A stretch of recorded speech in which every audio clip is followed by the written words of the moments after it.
कोल्हापूर जिल्हा दूध संघ गोकुळची मुदत ही संपल्यानंतर त्वरित प्रशासक शासनाने या ठिकाणी आणलेल्या आहे. आणि त्याच्यामध्ये म्हणतो होतो की अधिवेशनात देखील अत्यंत गडबडीनं 1 लाख सोसायटी पर प्रशासक नेमाचा कायदा केला. पूर्वी कोविडच्या काळामध्ये आहे ती बॉडी कंटिन्यू ठेवावी या पद्धतीची भूमिका झाली होती.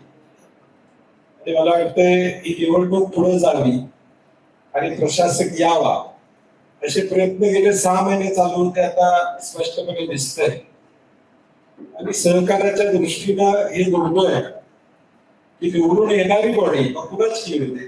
लोक ज्यांना निवडून देतात लोकशाहीला त्यांनी पदाधिकारी किंवा सत्तेत असावं ही भूमिका शासनाने घेणं अभिप्रेत होतं.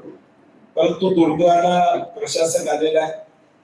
आता आमची विनंती आहे की ऍफिडेव्हिट दिलेल्या 70-75 दिवसामध्ये या 1200 संस्थांचे हिअरिंग पूर्ण व्हावं. आमची विनंती आहे दुग्ध यांना किती हिअरिंग लवकर व्हावा. आता परत पावसाळा आला की निवडणुका होणार नाहीत नियमाप्रमाणे, त्यामुळे परत पावसाळ्याच्या पुढे जाणार आहेत. किमान हे हिअरिंग संपवून किमान त्या 1200 लोकांना न्याय द्यावा आणि निवडणुकीची तयारी करून ठेवावी.